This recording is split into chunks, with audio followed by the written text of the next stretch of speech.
Well, today I spent a whole day watching various different documentaries on political and the political system in the United States, called patrioticies, as well as a documentary on the Four Horsemen, which is about the rise and fall of empires. And I'd have to safely say that the United States evolution through empire building and has reached to a point where it's now at the life of indulgence, which is the latter part of having an empire reaching its zenith and coming down the opposite side. There's a lot of internal anxiety amongst the general U.S. citizen regarding fear and the desire that their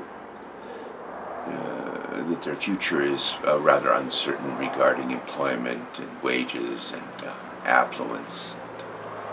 Keeping up with the Joneses becomes a primary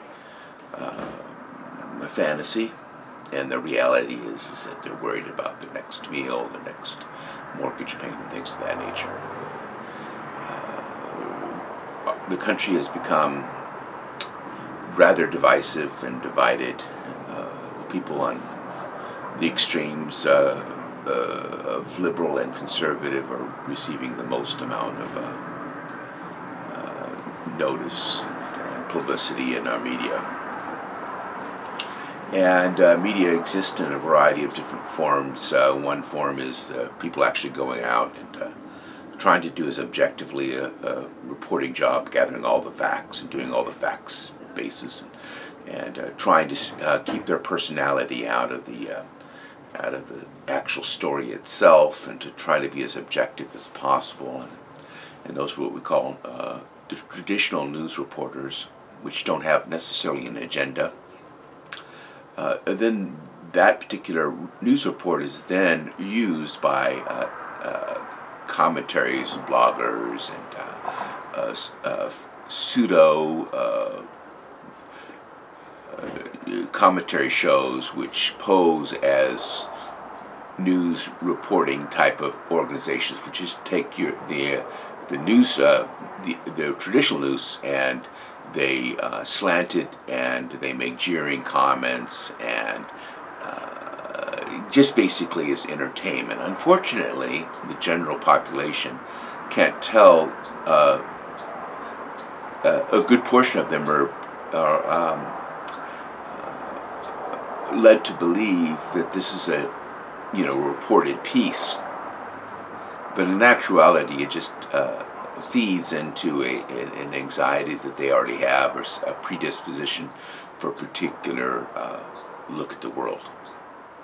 I believe that in America today, what we have is a slight fear of a realization that America is no longer the empire it used to be, and the desire to make it into the empire that it used to be.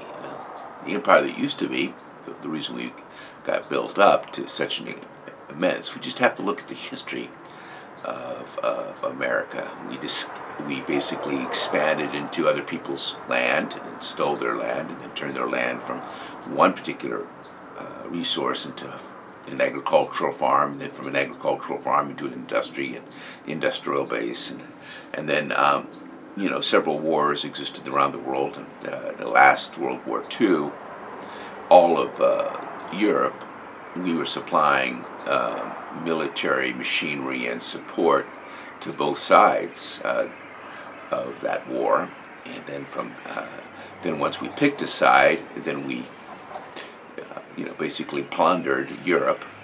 And then once Europe was in peace, all of the factories and cities had to be completely rebuilt. and both in France, Germany, especially Germany, Belgium, and all the other areas that were completely destroyed, and including Russia too as well. And America's industry was basically, without any kind of damage at all, was in the perfect position to market all of their services. And so we became a very wealthy country as a result of World War II. And during Lyndon Johnson, he believed in having a war, the Vietnam War, and also two chickens in every pot, and several cars in every garage. And so he tried to do social programs and create safety nets for a variety of different sources, and at the same time, an expensive war in Vietnam. That was the beginning of the baby boomers, which includes me. And during that time period, I graduated in engineering with no debt, and a lot of my classmates also graduated with little debt, if any, because our parents and our grandparents paid taxes and set up the structure to support the state system colleges, and to a lesser extent private colleges through various different endowments and grants and things like government helps and research projects. Well, in the United States, things changed to affluence, that part of the empire that I was talking about after the peak, where we have to indulge ourselves with various different spectator games like sports and reality shows. And, we had to deify chefs, very similar to what happens in all Roman Empire, the Roman Empire, the various different dynasties. They all do that same type of practice. And as a result, my generation started to, became self-centered and greedy. It was the me generation. And then the slightly generation after me was the give me generation, so it even got even worse. I believe that the millennials are more likely to be one that has seen the flaw of their parents and grandparents, and the flaw of that type of lifestyle and that outlook. And it tends to be a little bit more idealistic and has some empathy towards the world itself, because they grew up in a world that's connected. You got computer gamers playing with Koreans and Indians and Arabic, basically, and connected in such a way that we're less fragmented as my generation, with all of our fears of terror and things of that nature, which is a result of our capitalist resource grab in those countries, where we had to basically use all of our military weapons to, had to get rid of them, so let's make a war. And let's not just go after, the bad guys. Let's, attack the whole country. That makes sense. In fact, now that we're at one country like Afghanistan, let's go after another one. This basically we have no qualm with, Iraq, and let's destabilize that country into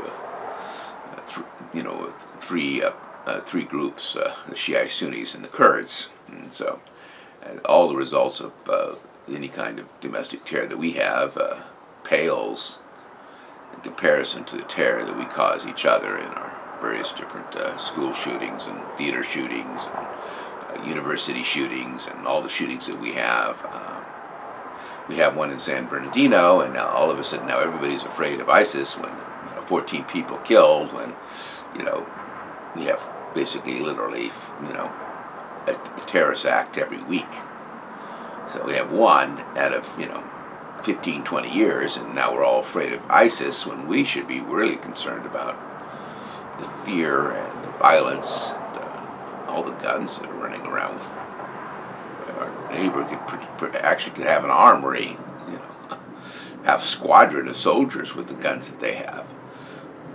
I'm from Alaska, and we used to use guns for hunting, and since I've you know, gotten out of Alaska, 30, 40 years ago. I've not owned a gun.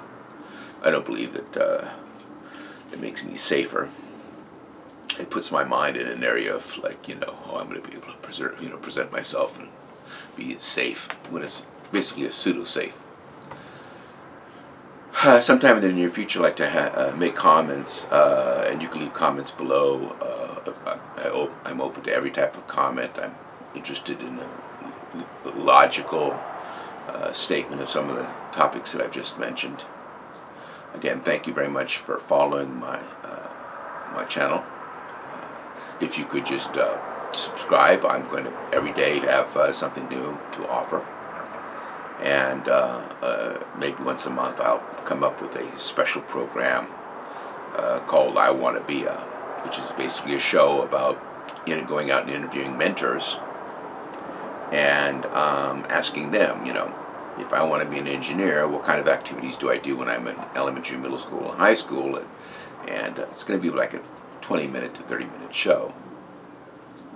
And basically attempt to do those suggestions that the mentor says that you should do to be an engineer. Again, like my channel, subscribe, please share, and reach out to me. There is a donate button in our descriptions below. We could use your support, and every dollar and penny that is given to World Mentoring Academy and the badge map and I Want to Be A, I will magnify an obscene amount of times. It'll be so effective that basically it's just crazy. Thank you very much, and enjoy your holiday.